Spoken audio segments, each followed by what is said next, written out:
Baik, saudara-saudara, selamat hari Sabat semua.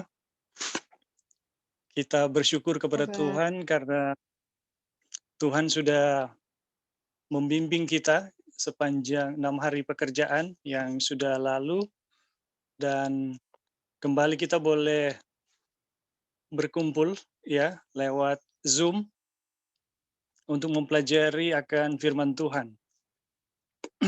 Nah, kita bersyukur kepada Tuhan untuk kesempatan yang begitu indah. Saat ini kita akan belajar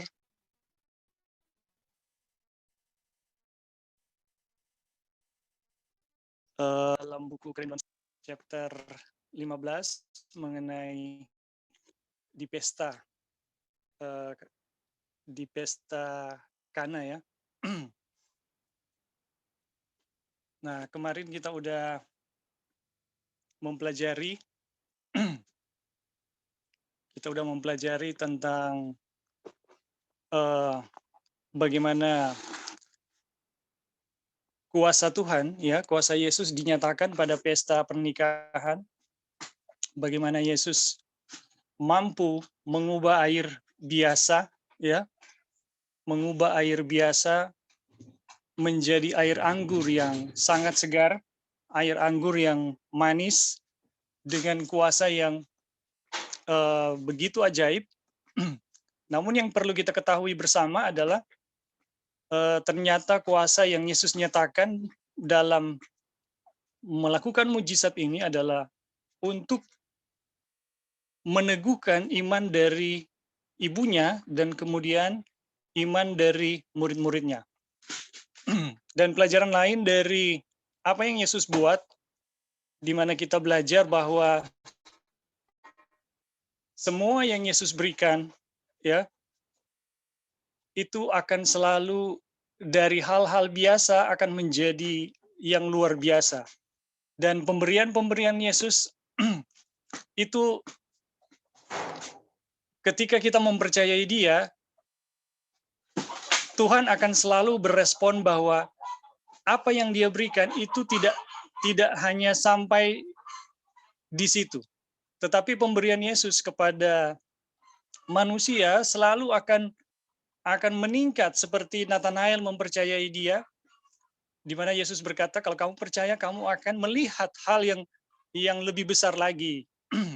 Jadi pemberian-pemberian Yesus selalu akan berkembang, tidak stuck, tetapi beda dengan yang dunia berikan. Apa yang dunia berikan memang tampaknya baik, tetapi pada akhirnya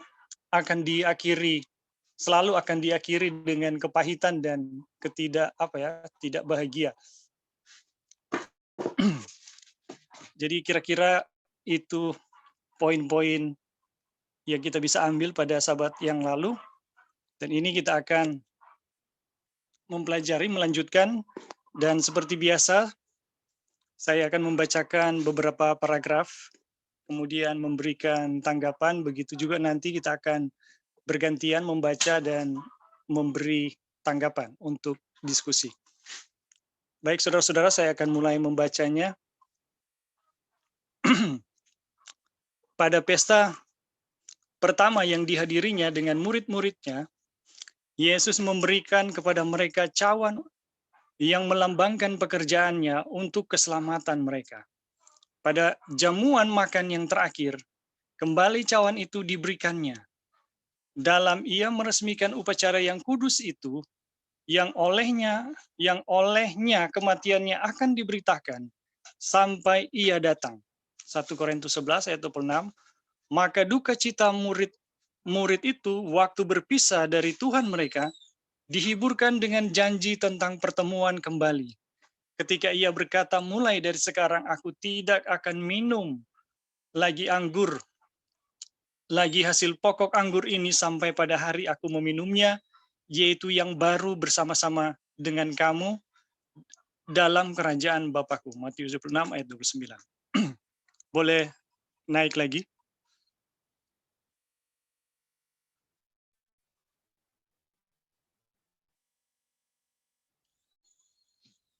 Ya. Air anggur yang disediakan Kristus untuk pesta itu dan yang diberikannya kepada murid-murid sebagai lambang darahnya sendiri adalah sari buah anggur asli. Inilah yang disebut oleh Nabi Yesaya waktu ia berbicara tentang anggur baru dalam satu tandan, lalu berkata, janganlah musnahkan itu sebab di dalamnya masih ada berkat. Yesaya 65 ayat 8. Jadi saudara-saudara, ternyata air anggur yang disediakan oleh Yesus itu adalah satu perlambang ya, satu perlambang baik dari awal pesta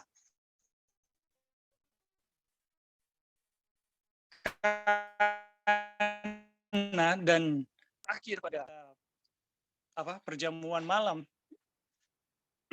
pada perjamuan malam sebelum di Getsemani. Ternyata semuanya itu adalah ya, boleh ke atas lagi sedikit.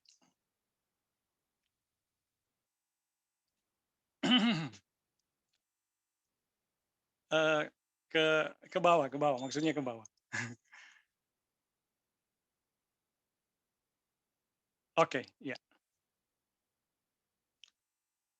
Jadi air anggur yang Yesus sediakan ini merupakan lambang dari pekerjaannya untuk keselamatan manusia. Dan apa yang Yesus buat di pesta Kana itu sama dengan yang Yesus buat pada malam perjamuan terakhir. Semuanya itu adalah melambangkan bagaimana ia harus mati gitu. Ia harus harus mengalami kematian atau harus disalibkan untuk keselamatan manusia. Dan ini juga merupakan satu janji di mana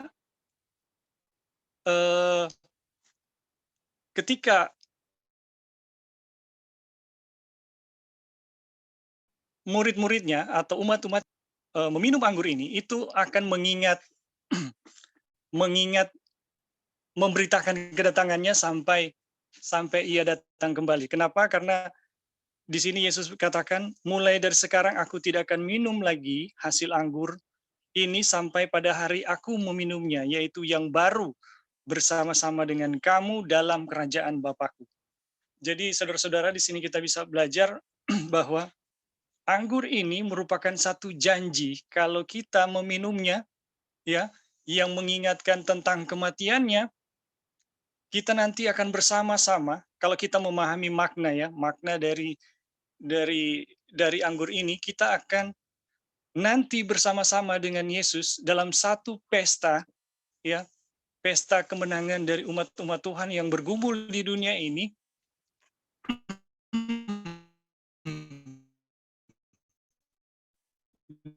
dan minum bersama saksikan di kerajaan sorga.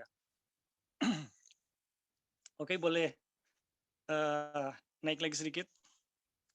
Air anggur yang disediakan Kristus untuk pesta itu dan yang diberikannya kepada murid-murid sebagai lambang darahnya sendiri adalah sari buah anggur asli. Ya, jadi air anggur yang disediakan Kristus pada pesta itu yang merupakan lambang dari darahnya adalah sari buah anggur asli. Jadi ini bukan sintetis ya. Anggur yang Yesus buat di pesta Kana itu bukan sintetis, bukan cuma sekedar ya sintetis, yaitu cuma mendekati rasa. Tetapi ini betul-betul buah asli, bukan sugesti, bukan manipulasi ya. Tetapi betul-betul anggur yang asli ya. Dan ini menggenapi persis seperti yang dinubuatkan di dalam Yesaya. Inilah yang disebut oleh Nabi Yesaya waktu ia berbicara tentang anggur baru dalam satu tandan, lalu berkata, jangan musnahkan itu sebab di dalamnya masih ada berkat. Jadi ini betul-betul anggur yang asli ya, yang ternyata telah dinubuatkan. Baik, sampai di sini ada yang mau kasih tambahan atau komentar atau pertanyaan, dipersilahkan.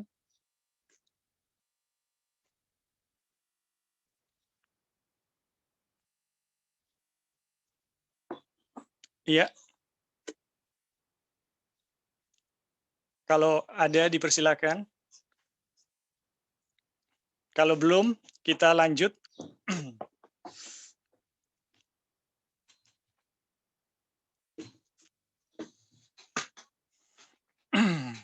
Oke.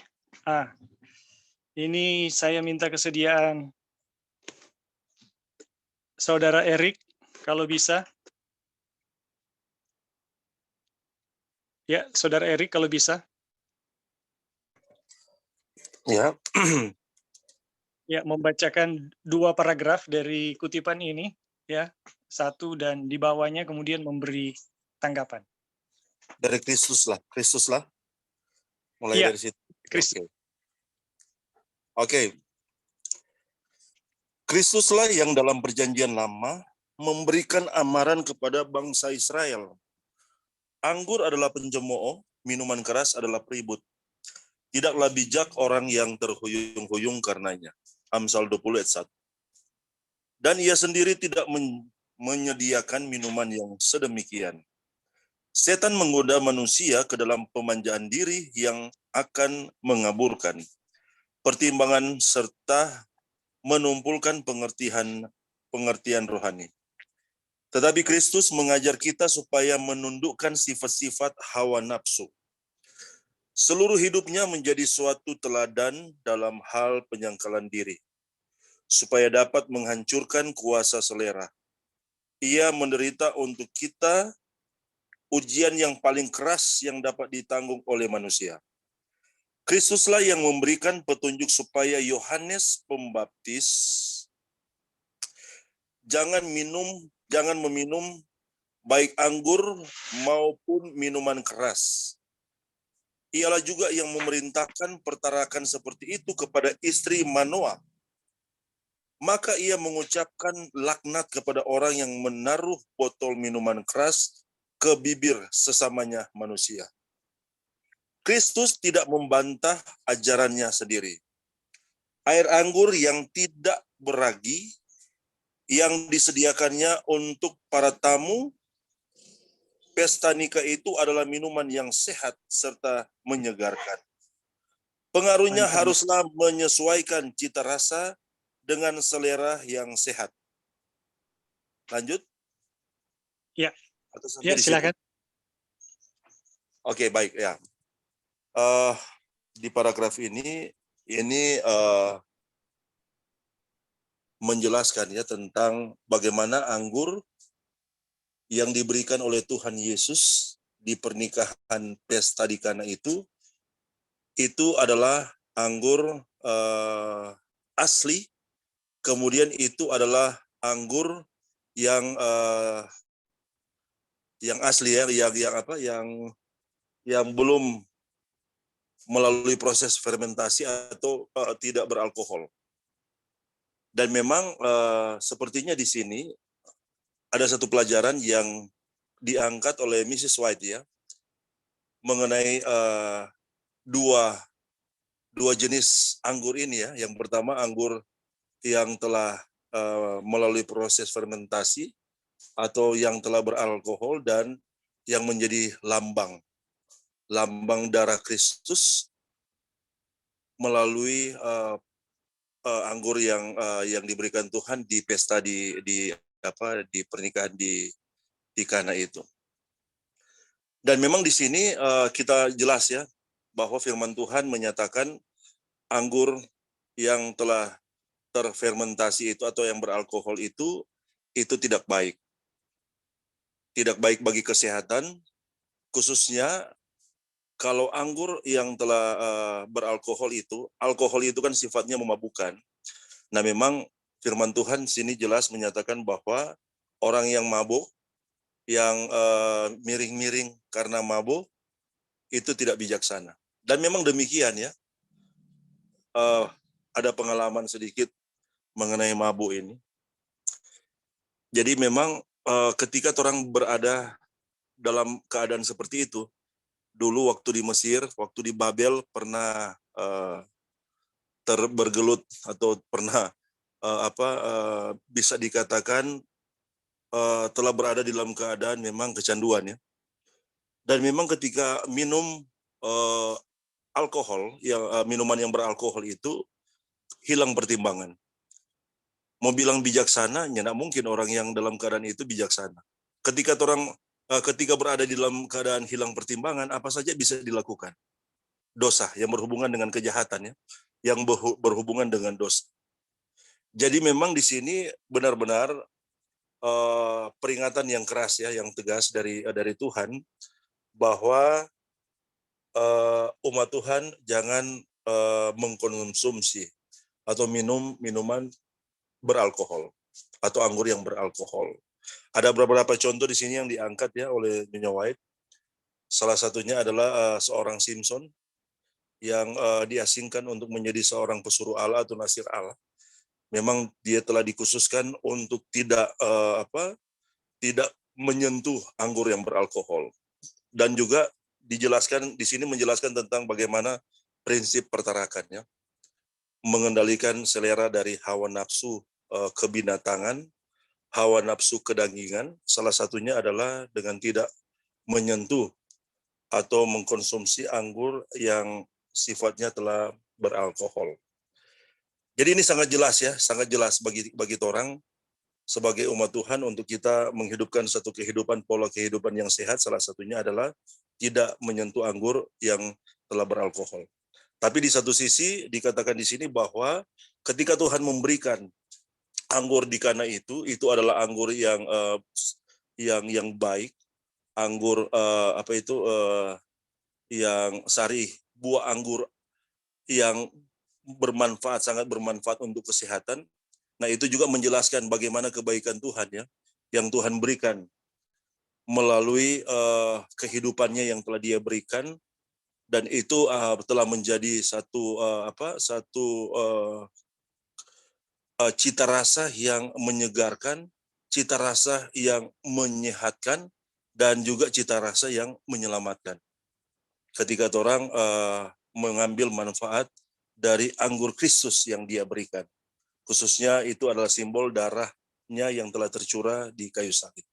Jadi memang sini sangat jelas bagi orang bahwa sebagai umat Tuhan, orang tidak bisa ya untuk mengkonsumsi anggur yang beralkohol atau minuman yang beralkohol, karena sekali lagi itu menghilangkan pertimbangan, berada dalam keadaan yang tidak bijaksana.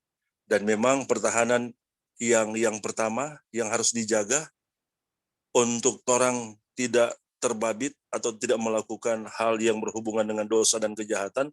Pertahanan yang pertama adalah pikiran. Ketika pikiran kita sehat, pikiran kita berada dalam keadaan yang baik, pertimbangan yang baik, maka ketika kita mungkin ada rangsangan mungkin ya yang mencoba membangkitkan keinginan untuk melakukan kejahatan atau melakukan dosa, maka kita akan memutuskan sesuatu yang bersifat selaras dengan kehendak Tuhan. Apalagi ketika pikiran kita menjadi satu dengan Kristus, maka segala sesuatu yang akan kita hasilkan baik melalui perkataan dan perbuatan itu yang lahir dari pikiran yang disucikan ya, yang tidak tersentuh dengan hal-hal yang bersifat bersifat tidak mengendalikan diri atau bersifat tidak bertarak ya, itu tidak akan terjadi, dan kemudian kehidupan kita akan menghasilkan kehidupan yang selaras dengan kehendak Tuhan, perkataan dan perbuatan.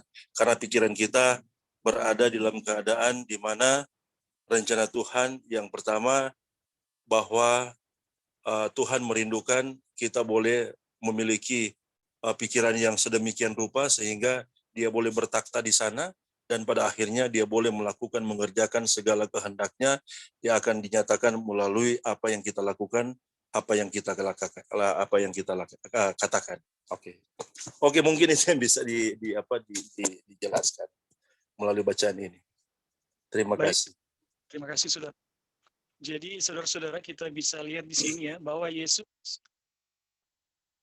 tidak menyediakan anggur di pesta ini adalah jenis anggur yang dulu Dia larang. Jadi kalau di Perjanjian Lama ya, Yesus telah memberi larangan kepada Manoah juga di apa ya, di kitab perjanjian lama yang lain ya, minuman keras adalah pemabuk dan lain sebagainya. Jadi tidak mungkin Yesus memberikan anggur ya di pesta ini adalah jenis yang dia larang. Nah, cuma yang menjadi pertanyaan saya, ini kita boleh apa ya, cek lagi. Mungkin kalau ada yang tahu bahasa Inggris boleh diterjemahkan lagi. Ini kata, halo, Saudara Roy bisa naik ke atas?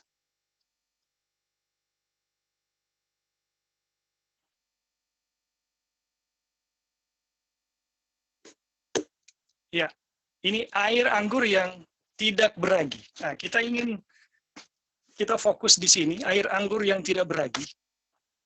Apakah ini betul-betul tidak beragi? Ya. Kalau DP bahasa Inggris kira-kira apa ya?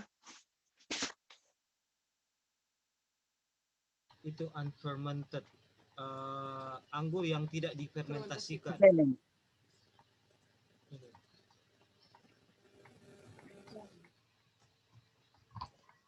Ini Unfermented wine dong? Iya, anggur yang tidak air anggur yang tidak difermentasikan. Jadi tidak mengandung alkohol ya. Jadi tidak mengandung alkohol ya. Iya, iya. Murni.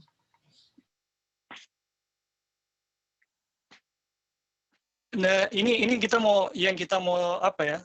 Tanya adalah ini anggur, ada yang baru di jus ya, ada yang baru di jus. Kemudian ada yang sudah jadi alkohol, ya, ada yang sudah jadi alkohol, dan ada yang di antara. Apakah ini unfermented wine ini? Kalau yang dilarang itu kan yang fermented wine, ya. Iya, yang dilarang adalah yang fermented wine kan gitu. Nah, yang Yesus sediakan yang unfermented wine. Iya. Artinya yang tidak terfermentasi jadi minuman keras. Betul. Boleh seperti itu? Iya, betul. Jadi memang Karena begini, ada ya. Sama sekali tidak mengalami fermentasi. Kalau dia sudah terfermentasi mungkin dia akan katakan half fermented wine begitu ya. Tapi ini sama sekali unfermented wine ini menandakan memang dia zero ya, zero fermented. Tidak mengalami fermentasi sama sekali gitu. Ya, kira-kira begitu. Nah, bagaimana kalau posisinya di antara? Posisinya di antara, di tengah. Bing ada tambahan. Halo. Ya, silakan Saudara Erik. Oke, jadi memang orang belum melihat bagaimana kita juga belum melihat bagaimana proses fermentasi dari dari anggur. Karena memang orang di sini sepertinya anggur itu tidak menjadi buah yang dikenal dengan dekat ya. Karena orang di sini seperti buah yang ada mungkin ya buah-buah yang ada yang di sekitar orang. Tapi mungkin kalau kita bisa samakan ya, bisa hubungkan dengan sari buah ya. Contohnya ini sekali lagi kita ingin mengangkat tentang sari buah dari saguer ya. Nah ini proses ini saguer ini diambil itu yang pertama itu memang sepertinya dia belum mengandung alkohol ya. Yang pertama itu yang warna merah, kemudian sifatnya manis sekali. Itu mungkin yang sari buah yang seperti anggur yang diberikan oleh Tuhan ya di pesta di Kana itu. Nah, kemudian yang kedua ada fermentasi yang proses secara alami.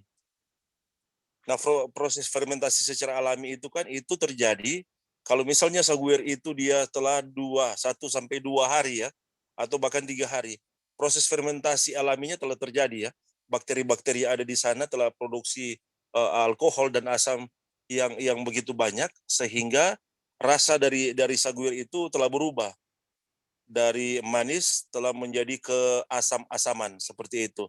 Dan kemudian mungkin telah mengandung alkohol ya, telah mengandung alkohol, bukan mungkin telah mengandung alkohol. Dan yang kedua itu yang alami ya. Ada yang proses yang dibuat secara proses penyulingan. Nah, proses penyulingan itu ketika dibuat demikian itu kemudian menjadi menjadi cap tikus. Dengan kadar alkohol itu sekitar ada yang 40%, ada yang 60%, ada yang mungkin sampai 70-80%. Yang orangnya bilang itu cakram. Cap tikus keras manis kata begitu dong. Kita juga tidak pernah rasa karena itu cap tikus yang baru ya. Kita yang pernah dulu itu mungkin cap tikus yang dulu yang diproses melalui proses penyulingan. Itu mungkin yang di tengah yang Anda maksud itu yang di tengah itu adalah proses fermented secara alami ya. Fermentasi secara alami itu 2-3 hari ketika saguir itu dia dibiarkan, tidak dikonsumsi ya. Mungkin itu yang di pertengahan itu. Dan apakah toleransinya orang bisa konsumsi itu yang mungkin yang menjadi pertanyaan yang harus dibahas. Yang pasti kalau cap tikus tidak mungkin. Sama dengan juga wine ya, wine. Wine itu juga ketika bagaimana dia proses fermentasi itu, apakah ada lewat penyulingan atau apakah memang dia terjadi secara alami. Nah, itu juga perlu dibahas. Dan memang mungkin prinsip yang paling utama adalah bahwa kadar alkohol yang di batas toleransi yang pada akhirnya akan menyebabkan ketika orang konsumsi itu akan kehilangan pertimbangan. Nah, contoh kan ketika mengkonsumsi kadar alkohol yang ada di anggur, kemudian kehilangan pertimbangan. Contoh di Alkitab itu yang pertama adalah ketika Nuh yang adalah seorang petani anggur yang pertama, kemudian dia minum anggur yang telah melalui proses fermentasi, kemudian dia tidur dalam keadaan telanjang, dan pada akhirnya menyebabkan Ham dikutuk ya. Kemudian yang kedua, cerita tentang Sodom dan Gomora ya. Cerita tentang Lot dan kedua anak perempuannya. Ketika mereka keluar dari Sodom dan Gomora kemudian berada di salah satu tempat, dan ini dua anak perempuan ini melihat bahwa dorang ada laki-laki, kong dorang bilang, "Torang kasih mabojo torang pe papa, kong baiklah torang tidur dengan torang pe papa supaya torang ada keturunan." Nah, anggur yang ketika dikonsumsi anggur yang beralkohol yang ketika dikonsumsi yang kemudian menyebabkan kehilangan akal sehat, kehilangan pertimbangan, mau memutuskan untuk baik dan benar itu sudah bisa. Sehingga itu ayat bilang kan itu anggur adalah pencemooh, minuman keras adalah peribut, tidaklah bijak orang yang terhuyung-huyung karenanya. Dan memang tidak bisa seperti itu. Nah, mungkin itu ya batas toleransi yang seperti apa yang mungkin ada di satu sisi itu menyebabkan bisa berdampak pada kesehatan, tapi di sisi yang lain itu mungkin juga perlu diketahui batas toleransi seperti apa dari proses itu yang kemudian orang bisa konsumsi dan bisa tidak. Oke, mungkin itu saja, Bing. Terima kasih.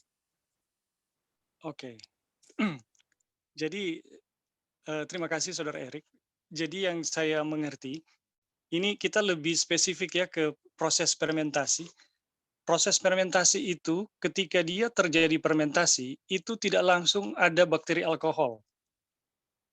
Jadi ada bakteri lain yang memfermentasi yang tidak menghasilkan alkohol. Jadi ada proses ya, ini proses fermentasi ya, proses katakanlah anggur, proses fermentasi anggur. Nah, proses fermentasi anggur ini ada di mana dia tidak langsung ada di mana dia jadi minuman keras. Tetapi ada di awal-awal dia bukan minuman keras. Bahkan belum ada bakteri alkohol, tapi telah terfermentasi. Nah, apakah ini unfermented wine ini menunjuk pada anti dari fermented wine? Jadi mengerti kita maksud ini? Jadi kalau anggur difermentasi untuk jadi minuman keras, itu yang Yesus tidak sediakan di sini. Tetapi ada proses fermentasi yang yang menurut saya itu tidak menghasilkan alkohol sama sekali. Kalau kita teliti lebih dalam tentang fermentasi, jadi waktu bakteri memfermentasi anggur kah itu, atau buah kah itu, atau saguer kah itu tidak langsung, dia langsung jadi alkohol. Enggak. Kalau saudara boleh rasanya beda antara yang sudah jadi alkohol, yang belum, yang baru keluar, dan yang di antara. Itu rasanya beda semua. Dan menurut kita, yang Yesus sediakan adalah yang di tengah. Kenapa? Karena ini hasilnya itu sehat. Sehat serta menyegarkan. Saudara-saudara, kalau kita bilang ini dia baru di jus, baru diperas, ini orang yang diabetes nggak bisa minum loh. Kenapa? Kadar gulanya tinggi sekali itu. Kalau anggur yang baru diperas, pasti orang yang diabetes gulanya langsung melonjak, dan ya terjadilah ya nggak sehat bagi orang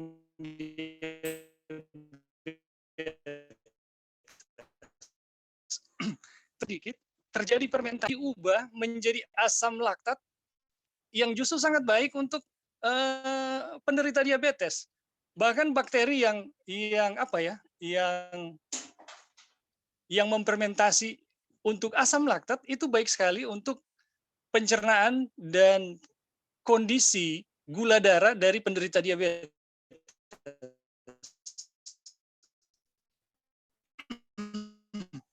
Menurut saya ini kalau jadi ini adalah satu kondisi ekstrim yang Yesus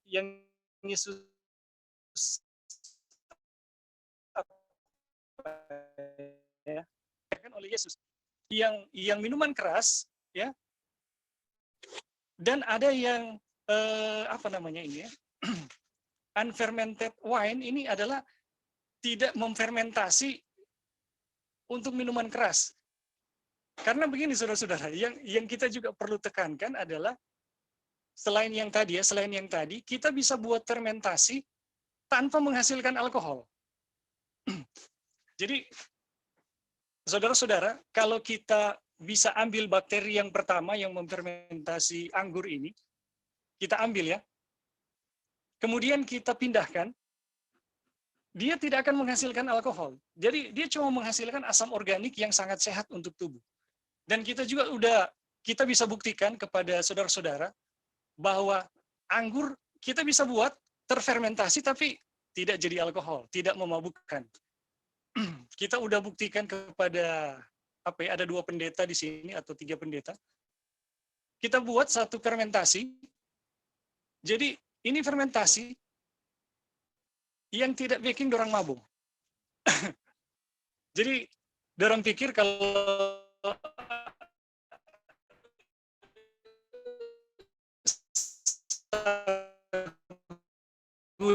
yang dibiarkan terfermentasi pasti coba ini ada fermentasi yang tidak memabukkan.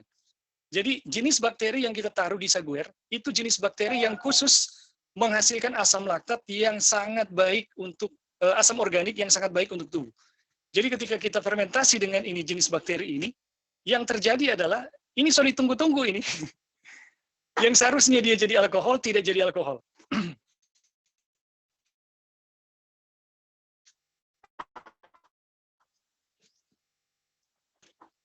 Kita rasa ini jadi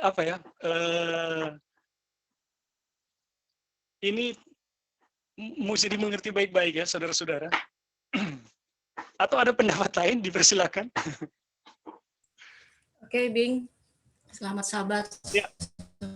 semuanya. Selamat sahabat.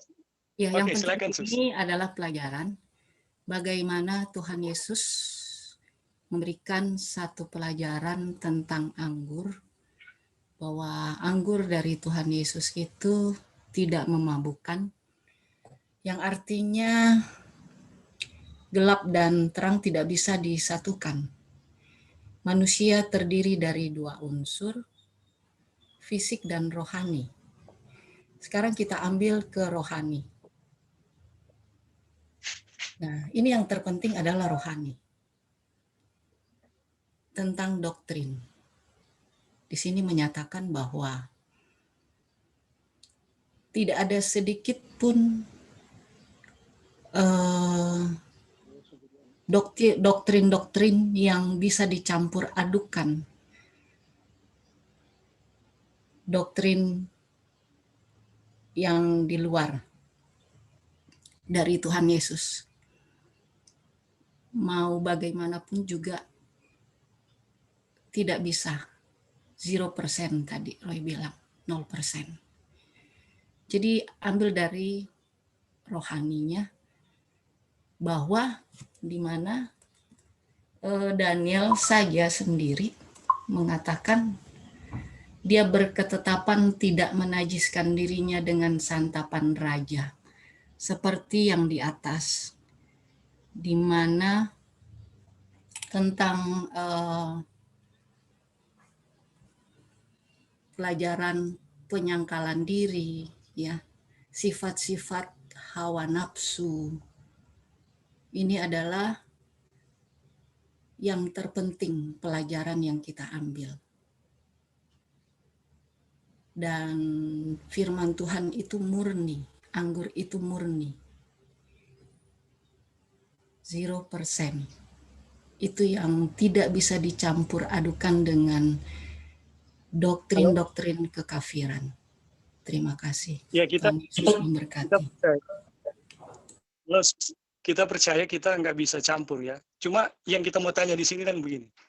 Apakah unfermented wine sama dengan unfermented? Bing, ada tambahan. Halo. Ya, silakan Saudara Erik. Oke, jadi ini sebenarnya masalah ini kan tadi orang bisa fokuskan ke mungkin yang Anda jelaskan tadi kan itu bakteri yang tidak menghasilkan alkohol. Nah, orang juga bisa lihat itu kan proses fermentasi yang terjadi di ubi. Iya kan, ubi kemudian menjadi tape. Nah, tape itu kan itu adalah makanan khas Jawa yang enak dan menyehatkan. Tapi di sana tidak ada alkohol, walaupun proses pembuatannya itu adalah melalui proses peragian, melalui proses fermentasi. Dan memang dulu kita memang waktu masih SD, SMP, kita senang sekali, suka sekali makan ini tape ini. Dan memang ini tape ini nyendak mengandung alkohol. Malahan kalau makan itu dia menyebabkan tubuh jadi segar. Karena ada banyak sekali manfaat yang disebabkan oleh bakteri baik yang memproses yang telah melalui proses fermentasi oleh bakteri itu kemudian pada akhirnya menjadi tape. Jadi orang bisa membedakan di sini penjelasan yang mengenai anggur yang kemudian diproses fermentasi dan menjadi anggur yang beralkohol. Tadi mungkin yang Anda bilang itu, Bing, memang itu adalah bakteri-bakteri yang Anda kasih itu adalah bakteri-bakteri yang menyebabkan itu bakteri yang menghasilkan alkohol, yang apa dia namanya itu, Saccharomyces atau apa itu. Nah, dia kan itu pengaruhnya menjadi sangat kecil karena itu bakteri-bakteri yang menghasilkan misalnya lactobacillus atau yang lainnya yang menghasilkan fermentasi yang bukan alkohol menjadi lebih besar dan Saccharomyces ini tidak lagi berpengaruh sehingga saguer itu rasanya sudah bukan lagi efeknya tidak lagi memabukkan seperti itu. Jadi mungkin di sini adalah proses secara bisa dikatakan secara ini kok penjelasan apa kalau mau bisa penjelasan secara ilmu pengetahuan yang menjelaskan tentang itu, yang kemudian yang menyatakan bahwa setelah melalui proses fermentasi, walaupun fermentasi, tapi itu tidak menghasilkan alkohol. Sebagaimana yang tape tadi. Jadi ketika orang makan, nyenak memabukkan. Ketika orang minum, malahan itu akan berefek baik bagi kesehatan, baik bagi orang tubuh, dan mungkin ya orang tubuh itu akan berada dalam performa yang lebih baik. Oleh karena kita mengkonsumsi walaupun telah melalui proses fermentasi tapi tidak mengandung alkohol. Oke, mungkin itu. Terima kasih. Baik, jadi jadi saudara-saudara kita santai aja, jangan terlalu tegang. Jadi yang saya maksud di sini adalah ini pengertian saya ya tentang anggur. Anggur itu ada wine, ada grape. Jadi wine itu minuman keras, sedangkan grape itu yang jus yang baru diperas ya. Nah, yang saya mengerti di sini adalah unfermented wine adalah eh, tidak terfermentasi menjadi minuman keras. Ini yang saya mengerti ya untuk kalimat ini, bukan sama sekali tidak terfermentasi. Jadi unfermented wine menurut saya itu beda dengan unfermented. Jadi yang dinyatakan di sini adalah unfermented wine, artinya sama sekali tidak terfermentasi menjadi minuman keras. Tidak jadi apa ya, alkohol yang memabukkan gitu, anggur yang memabukkan. Tetapi yang kita ketahui bersama, dari grape menjadi wine itu ada proses di antara, dan di antara itu kita mau tanya saudara-saudara, pernah rasa nggak anggur baru peras dengan anggur yang memabukkan kita belum pernah rasa ya, yang memabukkan kita belum pernah rasa, tapi di antara kita udah pernah rasa. Jadi anggur yang baru peras dengan yang di antara itu beda rasanya, saudara-saudara. Dan yang kita rasa sangat enak, ya, itu di antara. Kemudian kalau kita mempelajari pelajaran tentang bakteri, fermentasi, justru ketika bakteri memfermentasi, disitulah kondisi nutrisi dari anggur itu meningkat berkali-kali lipat. Jadi enzimnya meningkat, vitaminnya meningkat, kemudian semua nutrisi yang ada di anggur itu meningkat berkali-kali lipat. Jadi apakah yang Yesus sediakan ini betul-betul sama sekali tidak terfermentasi atau tidak terfermentasi sebagai minuman keras? Dan menurut kita ini ya, itu bukan tidak terfermentasi sama sekali, tapi yang Yesus sediakan adalah minuman yang tidak terfermentasi menjadi minuman keras. Jadi anggur yang Yesus sediakan bukanlah anggur yang terfermentasi menjadi anggur memabukkan. Kenapa? Karena ada di antara ini yang menurut kita ini yang Yesus sediakan. Kenapa? Karena grape dengan yang di antara itu beda, saudara-saudara. Nutrisinya beda. Kalau kita boleh mau teliti langsung ke lab, nilai gizi dari grape yang baru diperas dengan yang sudah mulai terfermentasi ya, itu jauh berbeda nilai gizinya. Kemudian rasanya juga beda. Nah, yang Yesus sediakan ini adalah sangat sehat dan sangat enak. Jadi ya ini apa ya? Ini kita pembelajaran, kita penelaah. Saudara-saudara boleh pelajari lagi ya, pertimbangkan lagi. Tapi kalau masih ada yang mau tanggapi silakan. Halo, ada tadi yang mau kasih tambahan?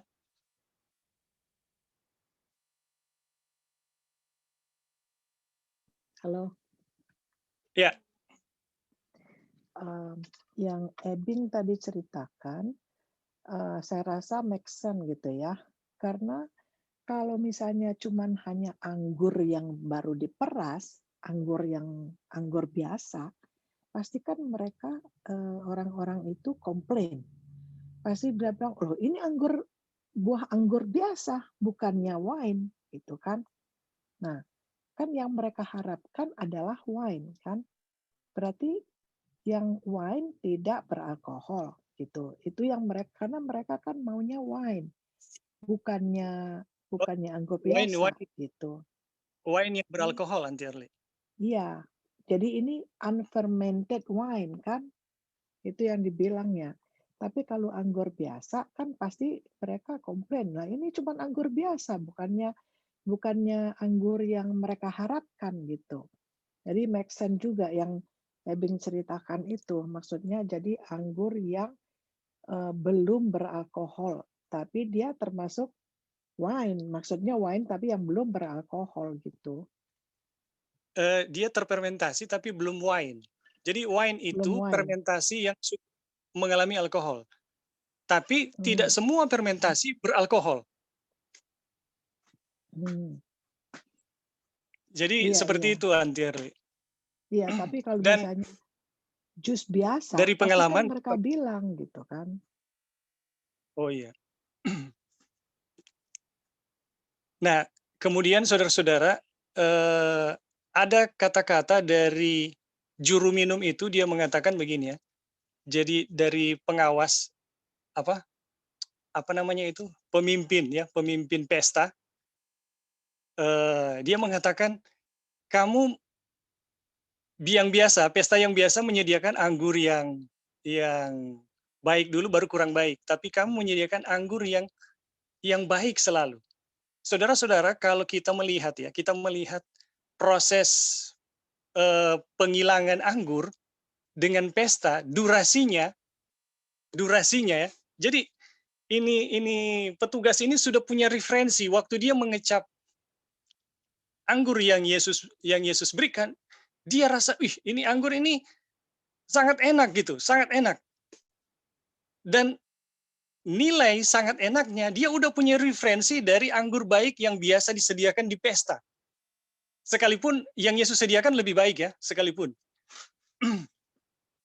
Tetapi ini juru pesta ini punya referensi bahwa ini sangat enak gitu. Nah, dengan kata lain, sebenarnya ini juru minum ini sudah punya pengalaman dari pesta ke pesta bahwa dia tahu anggur yang baik dan anggur yang tidak baik. Nah, ini anggur yang baik ini kalau kita mau pelajari, dari waktu dikilang sampai acara pesta itu makan waktu, saudara-saudara. Dan kalau kita melihat durasinya, dia sebenarnya sudah terfermentasi. Tidak mungkin waktu di jus langsung dibawa di pesta, nggak mungkin. Apalagi kita melihat pesta dari orang Ibrani itu banyak tetek bengeknya, ya cukup memakan waktu durasi, apalagi di sini sampai 3 hari. Jadi waktu dikilang pada penggilangan, ya, waktu di jus itu ada waktu. Nah, kalau dia udah terbuka, sudah makan waktu, nggak mungkin, tidak mungkin. Yang kita percaya bahwa ini disediakan adalah grape, kalau memang saat itu juga ya, waktu dikilang, diperas, kemudian langsung disediakan. Itu betul. Tapi ini memakan waktu bagi apa ya? Bagi pesta ya, waktu dikilang sampai ke acara pesta itu makan waktu, dan kita melihat ini juru minum punya referensi bahwa ini anggur yang Yesus sediakan seperti itu gitu, saudara-saudara. Tapi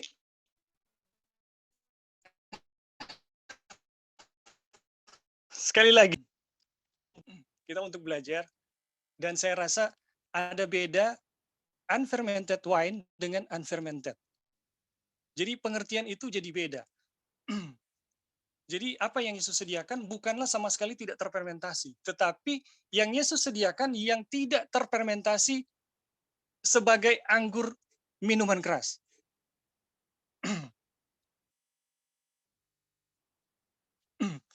Jadi kalau masih ada mau kasih tambahan atau tanggapan, dipersilakan sebelum kita lanjut.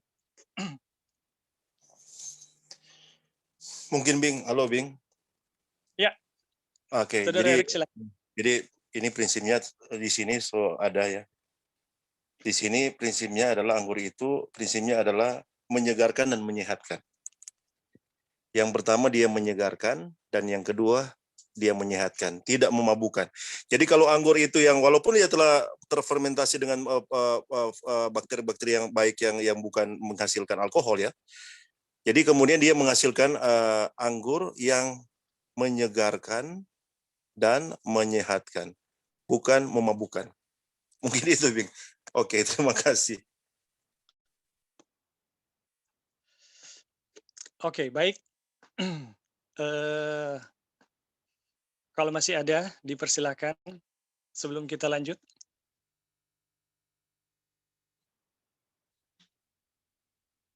Oke, kalau sudah tidak ada, kita lanjut.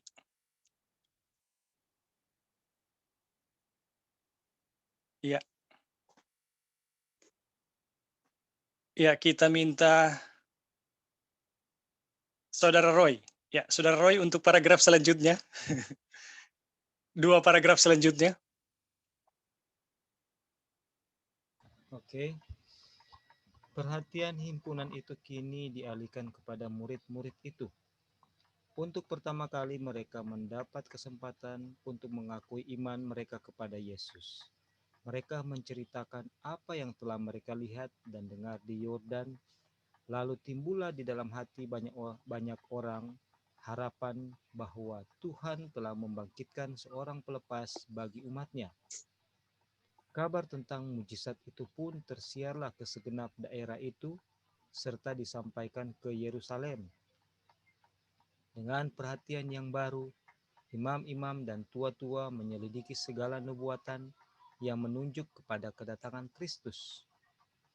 Terbitlah keinginan yang sungguh-sungguh untuk mempelajari tugas guru baru ini, yang menampakkan dirinya di antara orang banyak dengan cara yang begitu rendah hati. Pekerjaan Kristus nyata benar, bedanya dengan pekerjaan tua-tua bangsa Yahudi.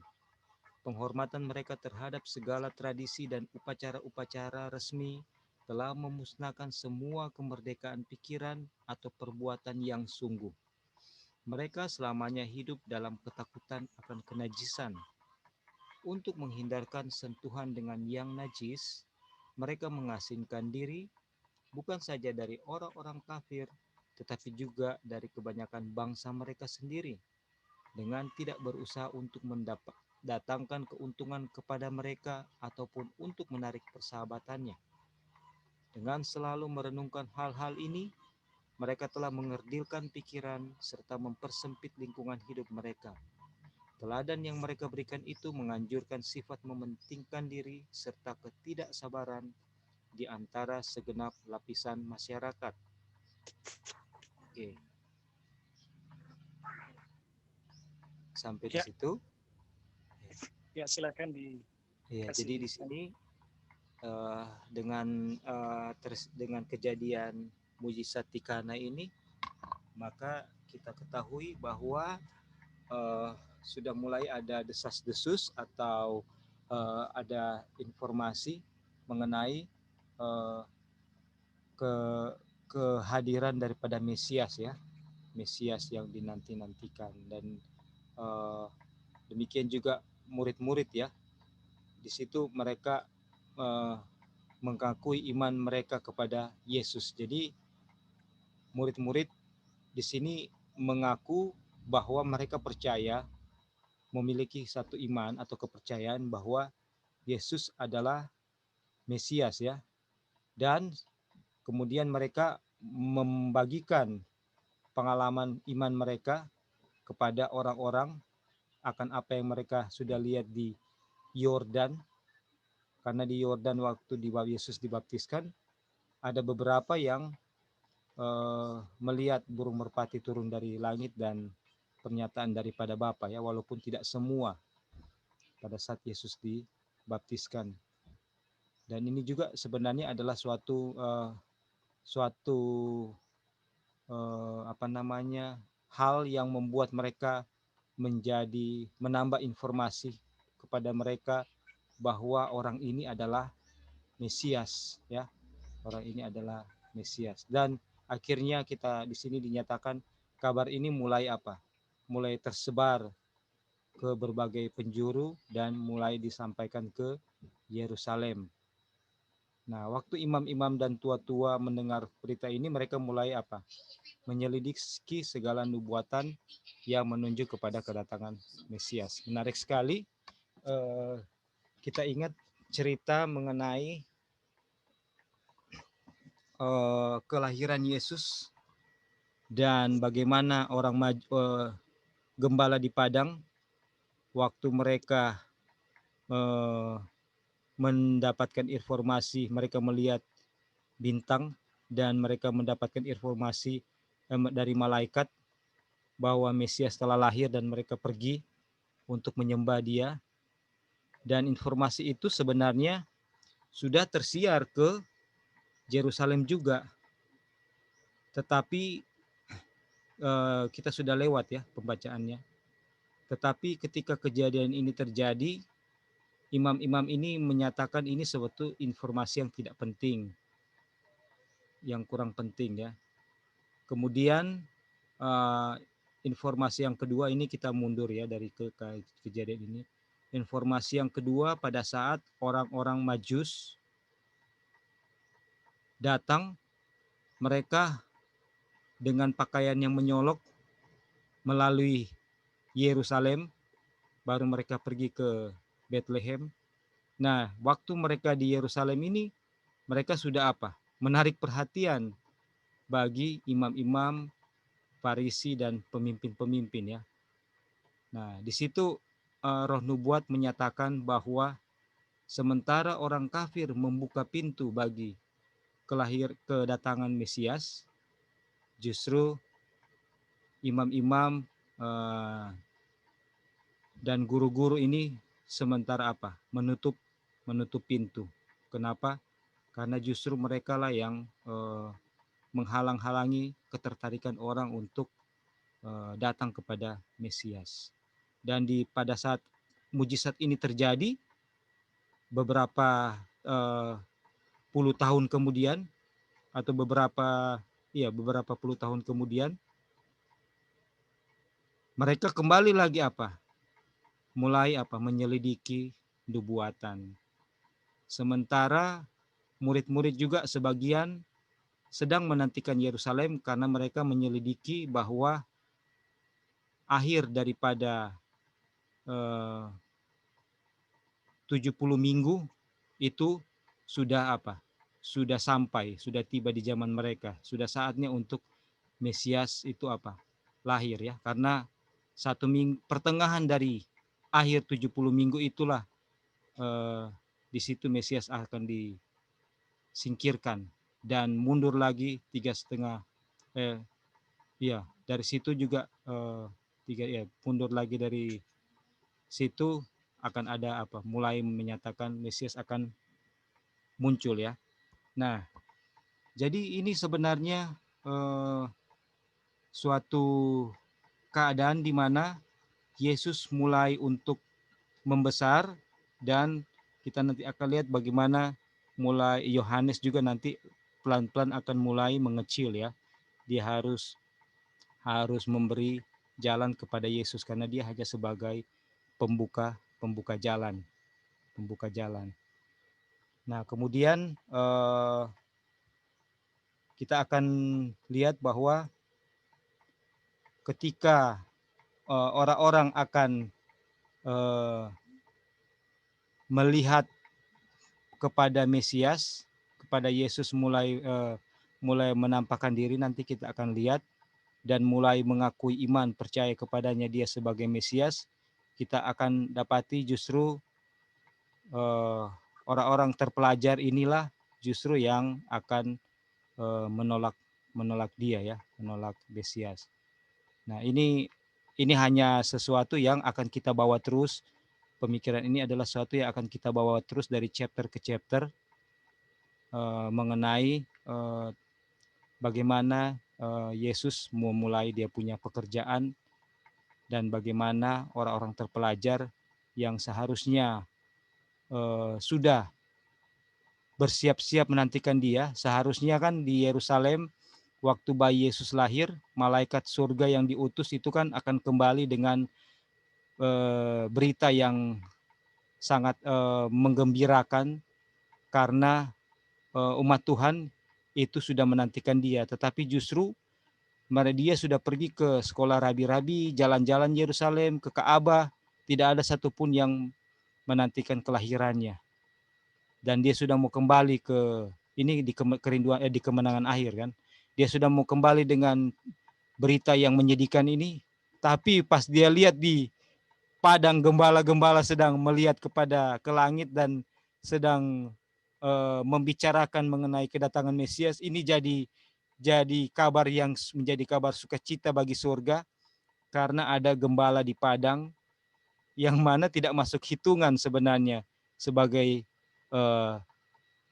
Advent yang pertama ya, kedatangan Yesus sebagai orang Advent untuk kedatangan yang pertama. Sebenarnya bukan mereka, tapi justru mereka yang sedang menantikan kedatangan Mesias.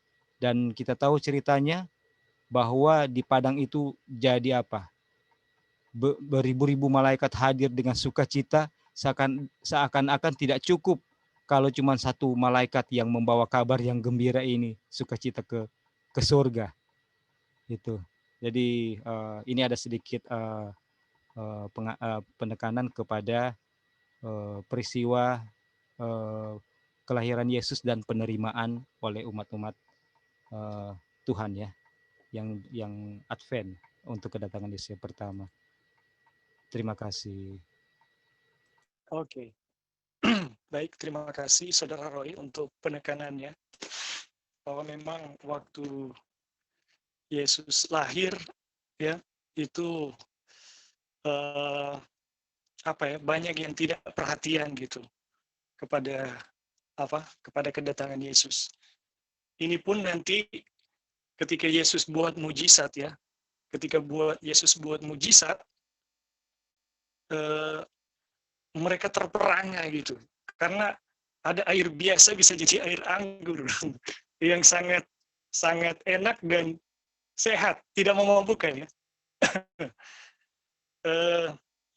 Kemudian ini kita kalau nggak salah terlewat, tapi nggak apa-apa. Mereka mau mencari Yesus, di mana dia? Dan Yesus ternyata sudah pergi menghilang. Dan akhirnya perhatian dari pesta ini dialihkan kepada murid-murid. Nah, kemudian untuk pertama kali mereka mendapatkan kesempatan mengakui iman mereka kepada Yesus. Mereka menceritakan apa yang telah mereka lihat dan dengar di Yordan. Lalu timbullah dalam hati orang banyak harapan bahwa Allah telah membangkitkan seorang pelepas bagi umatnya. Kabar tentang mujizat itu pun tersiarlah di segenap daerah itu, serta disampaikan ke Yerusalem. Dengan perhatian yang baru, imam-imam dan tua-tua menyelidiki segala nubuatan yang menunjuk pada kedatangan Kristus. Terbitlah keinginan sungguh-sungguh mempelajari tugas guru baru ini. Jadi luar biasa ya. Perlu dikejutkan gitu. Perlu ada satu penarikan untuk menarik perhatian orang banyak supaya mereka mempelajari tentang Mesias. Oke, kita lanjut.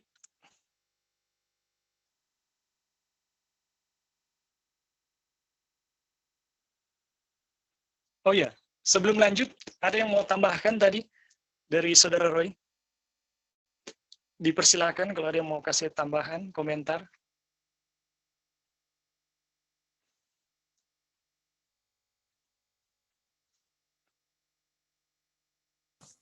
Sudah jelas. Iya. Jadi sangat sederhana ya, dan jelas kita rasa. Oke, kita lanjut lagi.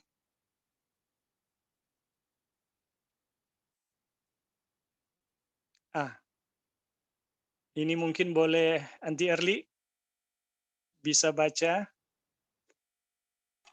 kemudian kasih komentar. Mulai dari pekerjaannya. Pekerjaan Kristus nyata benar bedanya dengan pekerjaan tua-tua bangsa Yahudi.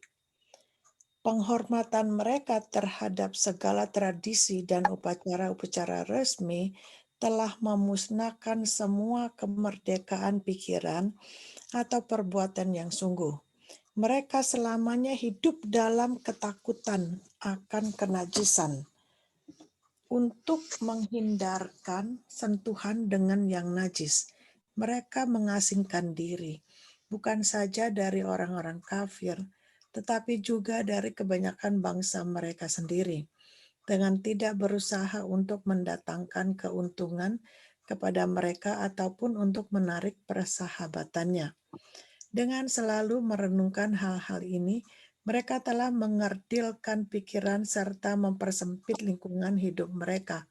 Teladan yang mereka berikan itu menganjurkan sifat mementingkan diri serta ketidaksabaran dianggap segenap lapisan masyarakat. Pekerjaan Kristus ya memang of course dia beda dengan pekerjaan tua-tua bangsa Yahudi karena Kristus tahu pekerjaan aslinya itu apa. Karena dia dari surga. Jadi asli, murni. Dan sedangkan bangsa Yahudi, tua-tua bangsa Yahudi itu orang-orang yang sekolahan, yang sudah ngikutin tradisi, yang sudah dengan manusia itu udah macam-macam gitu ya. Jadi mereka itu merasa orang tinggi, orang yang paling terhormat, orang yang jadi karena mereka ada duit, karena mereka juga sekolahan, jadi merasa dirinya tinggi ya, merasa diri mereka itu lebih dari yang lain-lain. Jadi menganggap orang lain itu rendah dan juga lebih mungkin najis gitu ya, kejijikan kali pada orang lain. Apa bedanya dengan orang sekarang juga? Dulu dan sekarang juga sama. Orang sekarang kalau sudah sekolah tinggi, orang berduit, emangnya nggak sama? Mereka juga sama, merasa begitu. Jadi nganggap orang lain itu lebih rendah. Dan mereka mau minta dihormati ya. Jadi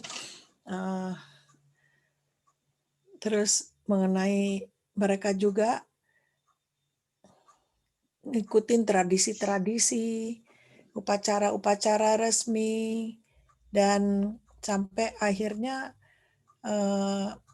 mereka punya pikiran itu jadi nggak merdeka lagi, nggak bebas lagi. Jadi sudah sempit malahan. Atau perbuatan yang sungguh. Jadi memusnahkan semua kemerdekaan pikiran dan perbuatan yang sungguh. Jadi perbuatan yang seharusnya benar-benar jadi akhirnya hilang, digantikan dengan kepalsuan ya. Terus mereka selamanya hidup dalam ketakutan akan kenajisan. Jadi dalam kehidupan mereka itu,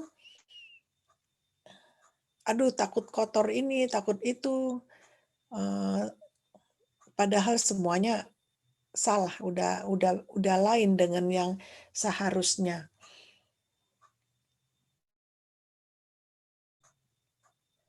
Jadi mereka mengasingkan diri. Nah, kita juga pernah dengar dulu ya begitu. Di orang bilang, oh mengasingkan diri katanya. Jadi bukan saja dari orang-orang kafir, tetapi juga dari kebanyakan bangsa mereka sendiri. Jadi mereka merasa suci. Karena orang kafir itu dianggap kayak dogi gitu ya, kayak anjing gitu ya. Orang kafir itu najis gitu, kotor. Terus tetapi mereka juga merasa begitu dengan mereka punya bangsa sendiri. Mungkin banyak bangsa sendiri karena terhadap yang lebih rendah yang nggak sekolahan, mungkin juga ya orang nggak punya gitu. Dan tidak berusaha untuk mendatangkan keuntungan kepada mereka ataupun untuk menarik persahabatannya. Jadi mereka memisahkan diri ya dari sahabat-sahabatnya dengan selalu merenungkan hal-hal ini. Mereka telah mengerdilkan pikiran serta mempersempit lingkungan hidup mereka. Jadi mereka dengan cara begini mereka tidak bebas berteman kepada yang lainnya, dan itu lingkup mereka itu lebih sempit, dan juga itu seperti mementingkan diri sendiri, tidak berbaur dengan masyarakat. Ya, itulah kehidupan mereka. Thank you. Baik, terima kasih Anti Erli. Ada yang lain yang mau kasih tambahan? Dipersilakan.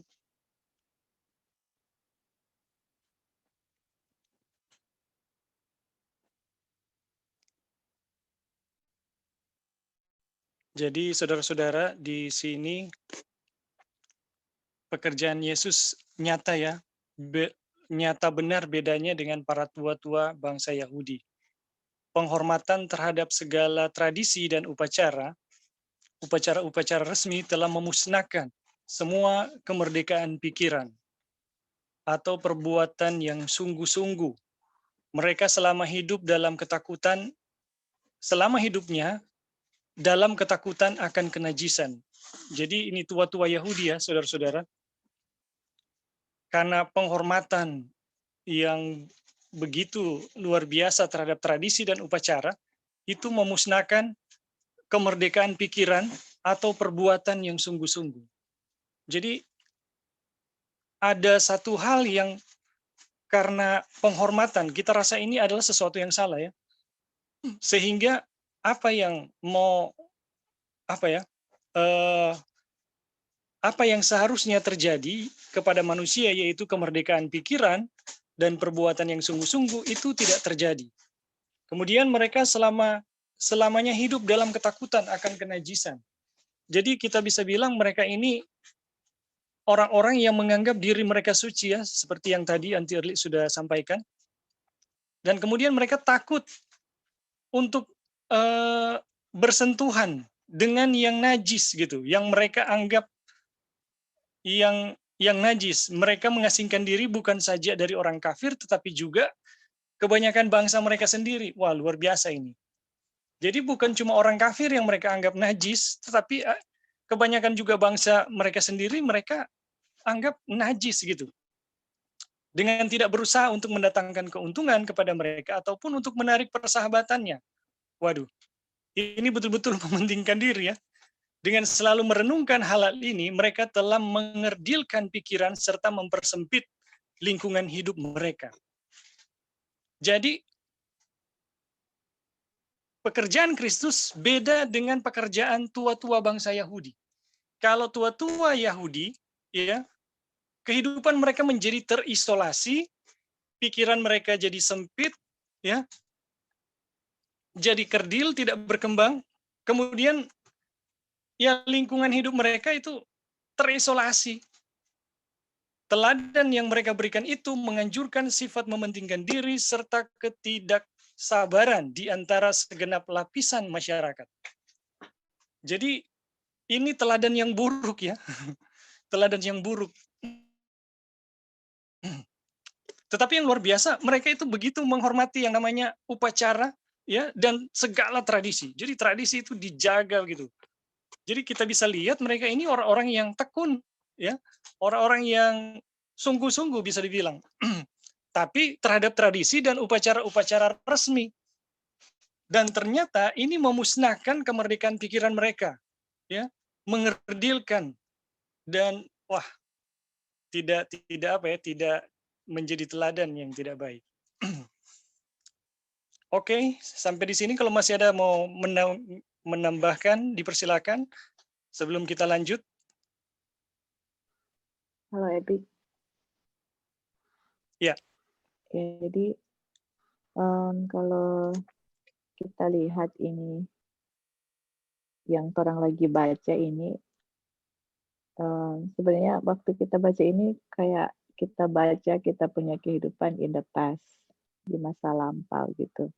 Berada dalam satu situasi yang kondisi yang mana mau ketemu orang-orang, nggak ketemu gereja, hidup menyendiri, merasa suci, takut ketemu nanti mereka begini-begini. Nanti jadi najis juga seperti itu. Jadi mengasingkan diri gitu ya. Jadi ternyata dia punya efek terhadap hidup kita itu memang seperti yang kita baca ini gitu. Pikiran jadi sempit gitu ya. Jadi kita lihat bahwa Tuhan Yesus menciptakan manusia itu memang untuk fellowship gitu, bukan untuk hidup menyendiri.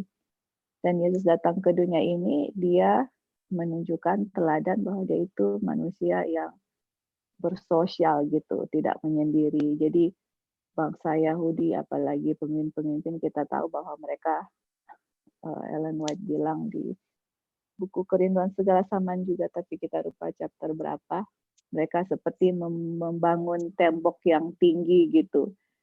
Jadi mereka merasa bahwa pekerjaan mereka di Ka'bah itu sudah istilahnya sudah cukup di hadapan Tuhan itu. Kalau datang in contact dengan orang-orang yang common, orang-orang yang biasa atau mau melakukan pekerjaan yang sehari-hari itu sepertinya kayak mau ketemu orang itu kayak takut untuk kayak jadi najis begitu gitu loh, membangun tembok dinding pemisah dengan orang lain. Nah itulah waktu Yesus datang ke dunia ini, dia mau hancurkan tembok pemisah itu gitu. Nah itulah makanya Tuhan Yesus tidak disukai sama pemimpin-pemimpin Yahudi gitu. Kalau Yesus pergi ke rumah orang berdosa, udah diomongin, itu pergi tinggal dengan orang yang berdosa, pemungut cukai, dan sebagainya itu ya. Jadi kalau melihat kehidupan Tuhan Yesus kan kita juga harus mencontohi kehidupan Tuhan Yesus, punya rasa belas kasihan kepada orang lain, mau bergaul dengan orang lain. Kalau kita mau menyendiri, hidupnya menyendiri itu dia punya efek secara mental itu akan merasa diri akan lebih benar atau rasa suci gitu. Kenapa nggak mau dengan orang lain? Karena mereka ABCD, mereka dosanya ini. Saya nggak mau ke situ karena takut gitu. Kalau saya ini lebih baik lah. Mungkin seperti itu ya pemikirannya. Tapi kalau kita bersocialize atau mingle dengan sesama kita itu, kita malah sometimes dengan pengalaman kita sendiri, malah kita tertegur gitu loh. Yang selama ini sudah menyendiri, selama ini kayak nggak mau bergaul dengan orang lain, ternyata pas bergabung lagi dengan teman-teman kita, baru kita merasa bahwa selama ini memang kita itu self-righteous sekali gitu. Merasa diri, sudah benar, sudah begini. Bergabung dengan teman-teman yang lain, baru lihat, waduh, anak-anak mereka lebih manis-manis, mereka lebih sederhana, mereka lebih begini. Kayak merasa ditemplak ya, ditampar seperti itu, kita punya self-righteous gitu. Jadi ya puji Tuhan, ini saya punya pengalaman, saya mau share. Of course, masing-masing punya pengalaman sendiri. Ini yang kita alami, yang waktu lagi kita baca ini, kita seperti membaca diri kita sendiri gitu, yang terjadi di masa lampau. Tapi puji Tuhan dengan mempelajari kehidupan Tuhan Yesus, mempelajari pekabaran malaikat ketiga, memang self-righteous itu, prideful itu, secara kerohanian itu memang dihempaskan ke dalam debu gitu ya. Dan mudah-mudahan dengan terus memandang kepada Tuhan Yesus, selalu diberikan kerendahan hati dan mempunyai kerinduan atau mempunyai passion for soul seperti itu. Tidak merasa diri lebih baik dari orang lain. Oke, itu mungkin saja yang kita mau tambahkan. Thank you, Ewing. Oke, baik. Terima kasih, Sister Joy. Jadi kesaksiannya adalah mirip ya, mirip dengan apa yang kita baca dari sini, apa yang tua-tua Yahudi alami. Cuma kalau tua-tua Yahudi ini itu terjadi karena penghormatan ya terhadap tradisi dan upacara. Kira-kira kalau boleh disederhanakan, kira-kira poinnya apa ya, Sister Joy, sehingga kok bisa sama gini pengalamannya ya, pengalaman ini. Nah ini kan pengalaman bangsa Yahudi gitu, tetapi mungkin ada prinsip yang sama ya, mungkin ada prinsip yang sama yang bisa ditarik sehingga itu juga bisa diaplikasikan untuk kita sekarang. Kira-kira apa, Sister Joy, kalau mau dibahasakan prinsip yang membawa ke situ? Oke. Jadi maksudnya Ebing, dia punya prinsip untuk apa ya, maksudnya penghormatan atau apa tadi? Sorry, kita. Jadi orang Yahudi kan Heeh. penghormatan terhadap tradisi dan upacara. Tapi apa yang mereka alami sama dengan yang Joy alami. Tapi kan Joy nggak menghormati tradisi upacara. Tapi kira-kira prinsipnya apa gitu yang sama ya, yang membuat Oke, I see. Putus-putus Ebing punya suara. Kita nggak tahu apa kita yang putus atau sama putus atau oh enggak, kita yang putus kita. Oke, Halo? boleh ulang Ebing? Ya. Ya.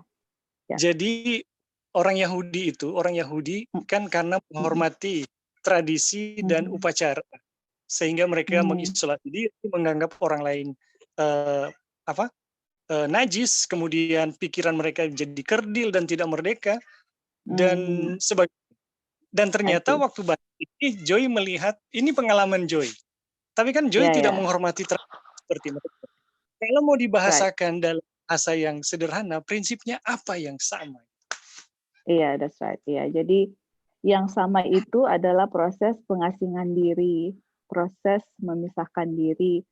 Karena pengalaman kita in the past itu kan kita keluar dari gereja, ya kan? Karena menganggap gereja itu sudah Babylon dan harus keluar gitu. Jadi kita keluar dari gereja mengasingkan diri adalah bukan mengasingkan diri gimana? Ya, you can say mengasingkan diri yaitu nggak mau untuk sama-sama lagi seperti itu, nggak mau berbakti sama-sama lagi, nggak mau sama-sama dengan mereka sampai dengan keluarga pun membatasi diri. Jadi banyak pembatasan diri yang kita lakukan karena merasa ya kalau mau sama-sama dengan mereka ya seperti pemimpin-pemimpin di bangsa Yahudi itu akan merasa diri najis gitu, Ebing. Itu dia punya background story gitu. Jadi mungkin kalau pemimpin-pemimpin Yahudi itu penghormatan dan tradisi. Kalau kita case-nya lain, tetapi dia punya efek itu mungkin sama gitu. Merasa diri benarnya sama ya? Ya, merasa diri benar sama. Pertama, kedua, mengasingkan diri dan merasa kalau mengisolasikan diri dan kalau merasa kita itu kalau mau bersentuhan, bukan bersentuhan ya, mau bergaul dengan orang itu kayak merasa jadi najis gitu, ngerti? Akan jadi terkontaminasi. Kenapa? Termasuk keluarga juga? Ya, termasuk keluarga, termasuk keluarga, family, family, friends. Ya kayak gitulah, kalau nggak sejalan dengan kita itu, ya akan begitu. Merasa kalau kita mau bikin sesuatu dengan mereka itu akan ada perasaan seperti itu gitu loh. Karena kita lebih baik, kita lebih suci, kita lebih ini. Kalau terkontaminasi atau bersosial dengan mereka akan merasa seperti itu. Akan jadi ya begitulah. Jadi isolasi gitu, kita mengasingkan diri gitu. Jadi itu yang kita alami ya, kita nggak bilang yang lain-lain juga merasakan yang sama atau tidak. Saya mengalami hal seperti itu. Makanya waktu kita baca ini, seperti saya membaca diri saya sendiri gitu. Dan ditegur yang mana Tuhan Yesus tidak begitu gitu. Itu Edwin kita punya poin. Thank you. Oke. Terima kasih untuk Joy yang sudah memberikan tanggapan, kesaksian juga. Jadi ini adalah bacaan kita yang terakhir, kita udah mau mengakhiri. Tapi sebelum kita mengakhiri, kalau ada yang masih mau tambahkan, dipersilahkan.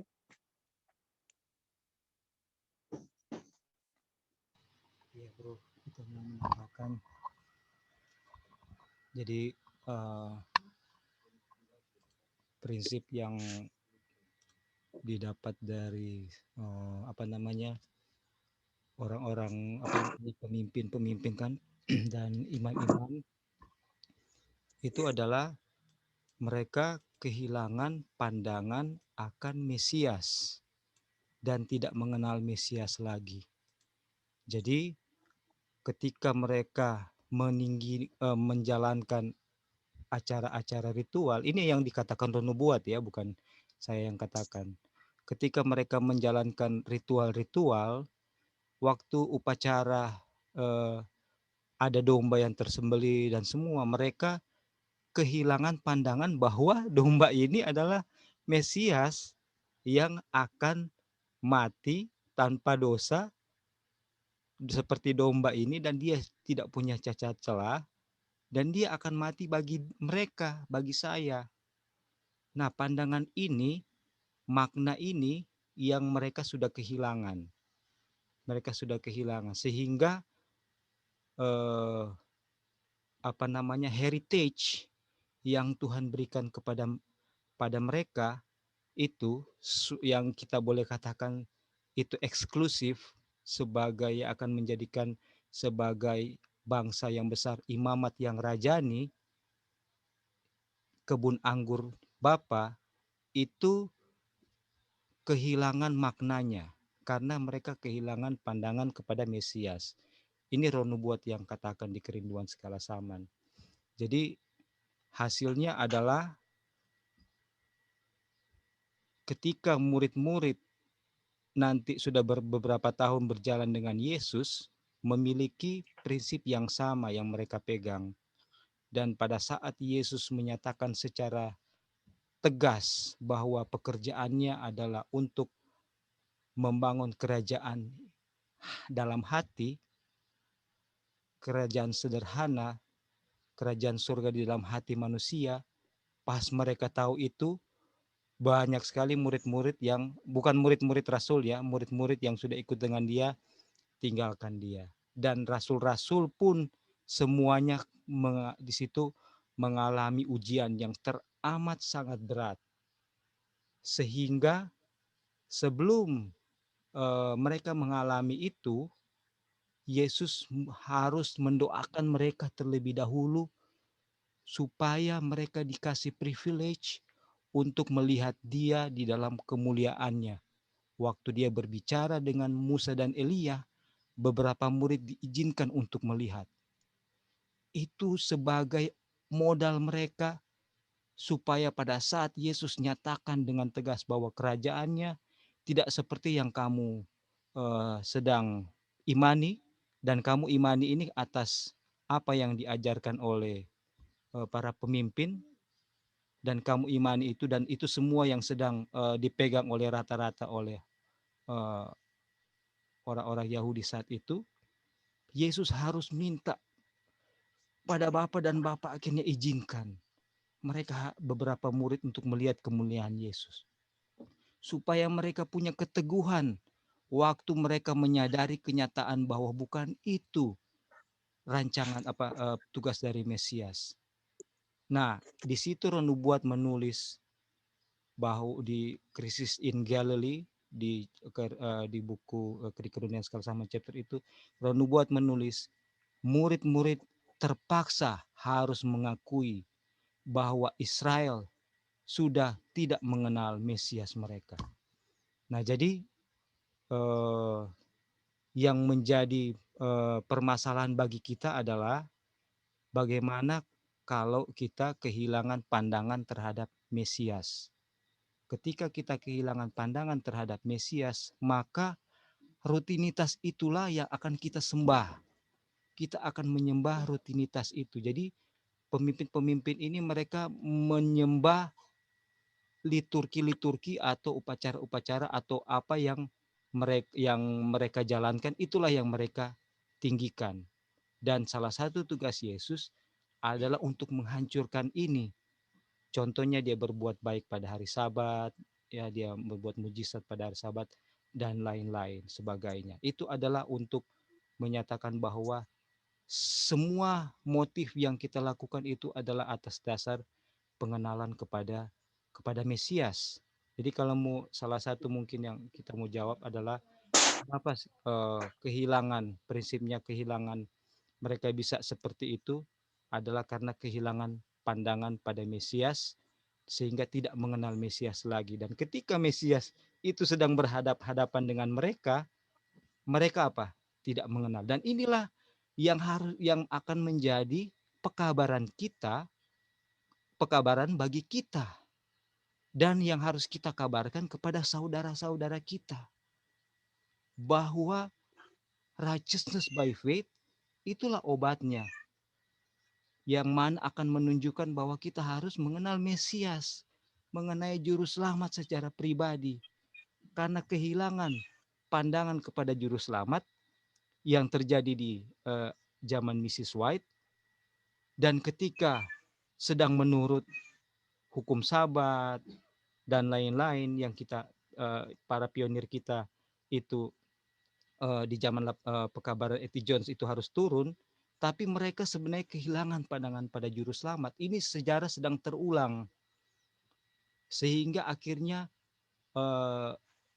Tuhan harus menurunkan pekabaran ini, yang walaupun sebenarnya sudah diturunkan terlebih oleh Mrs. White kan. Kita tahu bahwa buku Steps to Christ itu, Desire of Ages itu kaya sekali perumpamaan Tuhan Yesus, Christ Object Lesson itu kaya sekali dengan pekabaran righteousness by faith. Itu sebenarnya sudah dan E.T. Jones banyak sekali mengutip dari Steps to Christ.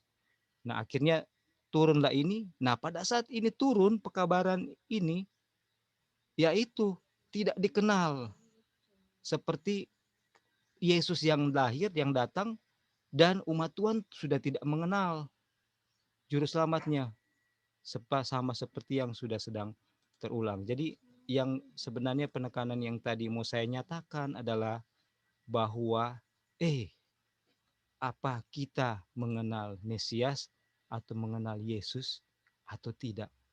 Dan kalau Tuhan sudah ungkapkan itu bagi kita, itulah yang harus kita nyatakan kepada saudara-saudara kita, bahwa apakah Anda juga mengenal Mesias atau tidak. Jadi ada saat-saat di mana kita mengasihi saudara kita, itu kita harus menyatakan kebenaran seperti apa adanya. Itu adalah bukti bahwa kita mengasihi mereka. Dan untuk menjadi juru kabar Tuhan, itu tidak mudah atau tidak ringan. Akan bisa disalah mengerti. Itulah sebabnya hubungan kita dengan Tuhan harus betul-betul dekat, dan kayak Joy bilang tadi, passion for soul itu harus mendasari apa yang kita perbuat. Kayak contoh, kalau saya mau share sedikit pengalaman di waktu lalu, pada waktu pekabaran yang Present Truth itu masuk, kita itu sedang bertugas dalam anggota bekerja ya, penginjilan perorangan. Dan di situ waktu kita dengan iman percaya bahwa inilah yang benar, tentu sesuai dengan pengalaman kita kan, nanti Tuhan akan nyatakan lagi yang lebih. Karena memang di awal itu betul-betul rebuke. Jadi tanpa disuruh-suruh, tanpa ada semua modal duit yang ada, kita Tuhan izinkan untuk Tuhan kasih beban untuk ini materi ini, bikin DVD seberapa yang ada, di burn ya, dibikin banyak dan disebarkan. Dan itu berlangsung selama beberapa tahun, sepanjang yang pengalaman iman itu merasa bahwa inilah kebenaran. Ya, inilah kebenaran. Jadi justru beban untuk dikabarkan dan diupload ke YouTube, dibikin dia punya blog untuk orang-orang bisa lihat dia punya urutan, itu karena passion for soul, bahwa ini harus harus diketahui supaya dibangunkan, dibangkitkan. Ternyata selama ini pekabaran yang kita dengar itu ini yang kita bubur ya, kita harus sudah makan yang keras. Nah itu adalah pengalaman yang memang harus kita alami, yang kita percaya Tuhan izinkan untuk kita alami. Kalaupun seseorang ketika mengetahui sesuatu terang, dan kemudian kita menjadi seperti kelihatan ekstrim, itu saya rasa adalah pengalaman for a while, karena kita punya punya pengetahuan yang masih kurang, tapi kita merespons berdasarkan terang yang Tuhan sudah kasih kepada kita. Yang paling penting adalah seberapa terang yang Tuhan kasih, kita respon sesuai dengan terang itu, itulah yang ini ya. Nah, kemudian akhirnya Tuhan ungkapkan lagi terang righteousness by faith, bahwa kita itu mengasihi sesama itu karena Tuhan terlebih dahulu mengasihi kita. Jadi kita mengasihi sesama itu, kita mau untuk share, bahkan orang bilang untuk memberikan apa yang ada di kita, waktu, tenaga, talenta itu karena kita sudah melihat kemurahan Tuhan. Dan itulah yang apa? Itulah yang menjadi fondasi daripada righteous by faith kan. Nah, inilah yang menjadi pengalaman masing-masing kita. Kalau saya pribadi merasa bahwa semua itu adalah rancangan Tuhan untuk apa? Untuk berjalan bagi kita. Yang penting adalah di sini adalah kita merespons, kita jujur terhadap terang yang Tuhan sudah bukakan kepada kita. Jadi misalnya begini, waktu Brother Ebing melihat, kayak contoh ya, Brother Ebing menekankan suatu terang misalnya bahwa yang kayak tadi, mengenai fermented anggur ya, fermented, dan meluruskan bahwa even sudah ada sedikit tapi itu bukan alkohol tapi sudah sehat, dan itu Brother Ebing ketempankan itu saat ini, walaupun kelihatannya yang lain merasa wah itu tidak boleh sama sekali atau apa, tapi itu adalah suatu keyakinan atas pengalaman dan terang yang brother terima, ya kan? Walaupun siap untuk Tuhan ubahkan, tapi kalau itu yang diyakini, saya punya tanggung jawab untuk menyatakan saat ini kepada saudara-saudara saya, teman-teman saya, di kesempatan yang tepat, karena saya punya tanggung jawab kepada Tuhan. Jadi waktu saya mengungkapkan sesuatu, itu bukan dorongan kepada mau cari benefit tertentu, atau malahan saya berani untuk memikul salib, dibenci atau disalah mengerti orang, karena saya atas keyakinan yang saya dapatkan, oil saya ya, tentu masing-masing kita berbeda. Saya rasa ini harus dinyatakan seperti ini karena begitu teguh keyakinan saya lihat dari here a little, there a little, harus seperti ini. Dan Brother Ebi akan kedepankan itu kepada kita, dan kita sekarang semua dengarkan itu dan apa? Olah sama-sama, kita gumuli itu. Inilah kelompok yang saya rasa kita rindu untuk berada, bahwa ketika ada sesuatu pendapat yang kelihatan berbeda, tapi ketika masing-masing kita menyampaikan itu dengan keyakinan teguh bahwa saya menyatakan itu karena dasar kebenaran yang saya terima, itu saya harus berani dan diizinkan untuk dinyatakan. Dan kita juga yang mendengarkan harus siap untuk dengar. Ada perbedaan, kita bawa dalam doa walaupun saat ini belum, tapi kemudian kita bawa dalam doa, akhirnya Tuhan akan tambahkan. Akhirnya masing-masing mungkin dua-dua ada dua-dua ada perubahan. Mungkin saya yang terlalu ekstrim di sini, harus adjust sedikit. Oh iya, tapi yang satu juga oh iya ya, ternyata harus adjust sedikit. Atau mungkin satu yang betul-betul harus merubah fondasinya 100%. Inilah posisi daripada pionir movement group yang ada di zaman apa. Dahulu harus siap untuk menerima pendapat berbeda. Yang penting waktu kita menyatakan pendapat, tanggung jawab saya kepada Tuhan dan gerakan Roh Kudus yang nyatakan kepada kita. Sehingga kita sama-sama siap untuk bertumbuh dan siap diubah oleh Tuhan. Dan puji Tuhan kita lihat sejauh ini walaupun kita masih sedang dalam pembelajaran masing-masing untuk situasi ini, tapi Tuhan menolong kita. Kiranya Tuhan terus memberi kita kerendahan hati ya untuk saling menegur, karena masing-masing kita memiliki posisi berdiri yang berbeda, pengalaman rohani yang berbeda-beda, dan juga penekanan kebenaran yang berbeda-beda. Itu kira-kira kiranya boleh dimengerti. Terima kasih.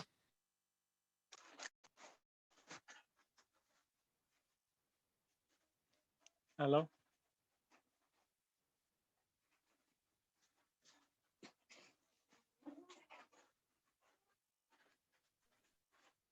Halo, halo.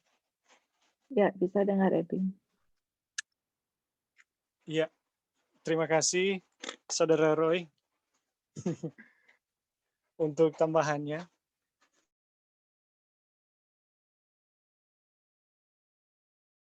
Bahwa yang tadi yang Joy simpulkan bahwa pembenaran diri itu menghasilkan hal-hal yang seperti yang kita udah baca tadi ya. Isolasi diri, kemudian merasa diri benar, orang lain lebih najis. Kemudian yang paling fatal adalah pikiran kita jadi kerdil dan tidak merdeka ya. Kemudian lingkungan sosial kita jadi tertutup. Dan ini yang kita mengerti adalah beda dengan Yesus. Dan Yesus memberikan kita teladan bahwa hidupnya itu sangat suci tapi bergaul dengan orang-orang berdosa ya. Dia menyentuh orang berdosa tapi tidak berdosa. Kemudian dia tertarik dengan orang berdosa, dia mau menyelamatkan orang berdosa. Dan saudara-saudara, kehidupan Yesus itu akan membawa kita pada satu kemerdekaan pikiran yang telah dirancang dari mulanya di Eden. Dan Saudara Roy betul sekali bahwa dengan righteousness by faith, pikiran-pikiran diri atau pembenaran diri itu akan hilang, ya, akan hilang perlahan-lahan sehingga kita betul-betul bisa melihat Yesus dan menjalani kehidupan Yesus. Saudara-saudara, terima kasih untuk partisipasi dari saudara-saudara. Untuk tanggapan, untuk pertanyaan, tambahan, komentar, dan lain-lain. Saya ucapkan banyak terima kasih. Kita harus mengakhiri diskusi kita. Mungkin kita bisa lanjut nanti di lain waktu, ya. Sahabat-sahabat selanjutnya atau pada pertemuan mungkin berikut ini. Nah, saudara-saudara, diskusi kita sudah selesai. Saya ucapkan banyak terima kasih untuk kita semua. Tuhan memberkati kita semua, dan saya kembalikan kepada